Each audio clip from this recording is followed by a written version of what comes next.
Hi hello, ഞാൻ യുഫ്സിൻ. എൻ്റെ പുതിയ വീഡിയോയിലോട്ട് എല്ലാവർക്കും സ്വാഗതം. ഇന്നത്തെ എൻ്റെ റെസിപ്പി വളരെ പെട്ടെന്ന് തയ്യാറാക്കി എടുക്കാൻ പറ്റുന്ന ഒരു ഡ്രിങ്കാണ് ഹോട്ട് ചോക്ലേറ്റ്. വളരെ കുറച്ച് ഇൻഗ്രീഡിയൻസ് വെച്ച് നമുക്കിത് തയ്യാറാക്കി എടുക്കാവുന്നതാണ്. അപ്പോൾ നമുക്ക് തുടങ്ങിയാലോ? ഹോട്ട് ചോക്ലേറ്റ് തയ്യാറാക്കാൻ ഞാനിവിടെ എടുത്തിരിക്കുന്നത് 1.5 ലിറ്റർ പാലാണ്. അതിലേക്ക് 2 tablespoon cocoa powder, 2 tablespoon പഞ്ചസാര ചേർത്ത് നന്നായി ഒന്ന് മിക്സ് ചെയ്തെടുക്കാം. ഇനി ഫ്ലെയിം ഓൺ ചെയ്ത് പാല് തിളയ്ക്കുന്നത് വരെ കൈ എടുക്കാതെ ഒന്ന് ഇളക്കി കൊടുക്കാം. പാല് തിളച്ചതിന് ശേഷം ഒരു പിഞ്ച് കറുവാപ്പട്ട പൊടിച്ചതും കൂടെ ചേർത്ത് കൊടുക്കാം. ഇനി നമുക്ക് വേണ്ടത് ചോക്ലേറ്റ് ആണ്.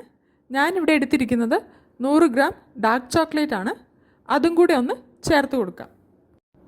അതിനുശേഷം 1 table spoon cornflour, 2 table spoon പാലിൽ കലക്കിയത് അതും കൂടെ ഒന്ന് ചേർത്ത് കൊടുക്കാം. 1/2 ടീസ്പൂൺ വാനില എസൻസ് കൂടെ ചേർത്ത് കൊടുക്കാം. ഈ കാണുന്ന കൺസിസ്റ്റൻസിയിലാവുമ്പോൾ നമുക്ക് ഫ്ലെയിം ഓഫ് ചെയ്യാം.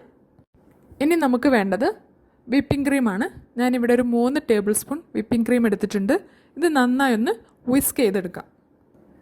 വിപ്പിംഗ് ക്രീം ഞാൻ നന്നായി ഒന്ന് വിസ്ക് ചെയ്തെടുത്തിട്ടുണ്ട്. ഇത് നമുക്ക് മാറ്റി വെക്കാം. ഇനി ഗ്ലാസ്സിലോട്ട് നമ്മൾ നേരത്തെ തയ്യാറാക്കി വെച്ച ഹോട്ട് ചോക്ലേറ്റ് ഒഴിച്ചു കൊടുക്കാം. ഗ്ലാസ്സിൽ ഈ കാണുന്ന ഒരു അളവിൽ നമ്മൾ ഹോട്ട് ചോക്ലേറ്റ് ഒഴിച്ചു കൊടുക്കണം.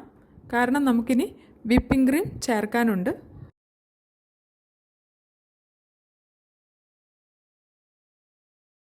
ഇനി നമുക്ക് വിപ്പിംഗ് ക്രീം ചേർത്ത് കൊടുക്കാം.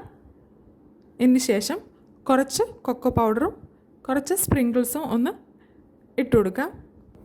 അപ്പം നമ്മളുടെ ഹോട്ട് ചോക്ലേറ്റ് ഇവിടെ തയ്യാറായിട്ടുണ്ട്. നമ്മൾ കടകളിൽ മേടിക്കുന്ന അതേ രുചിയിൽ നമുക്ക് വീട്ടിൽ തയ്യാറാക്കാൻ പറ്റുന്നതാണ്. അപ്പോൾ ഇതെല്ലാവരും ഒന്ന് വീട്ടിൽ ട്രൈ ചെയ്ത് നോക്കണം. നിങ്ങളെല്ലാവരും വീട്ടിൽ ട്രൈ ചെയ്യുമെന്ന് ഞാൻ വിശ്വസിക്കുന്നു. എൻ്റെ വീഡിയോ ആദ്യമായിട്ട് കാണുന്നവരാണെങ്കിൽ എൻ്റെ ചാനലൊന്ന് സബ്സ്ക്രൈബ് ചെയ്യാൻ മറക്കരുത്. കൂടെ ലൈക്കും ഷെയറും കമൻറ്റും ഒക്കെ ചെയ്തോളൂ. അപ്പോൾ അടുത്ത നല്ലൊരു വീഡിയോ ആയിട്ട് വരുന്നവരേക്കും സീ യു സൂൺ. Yummy.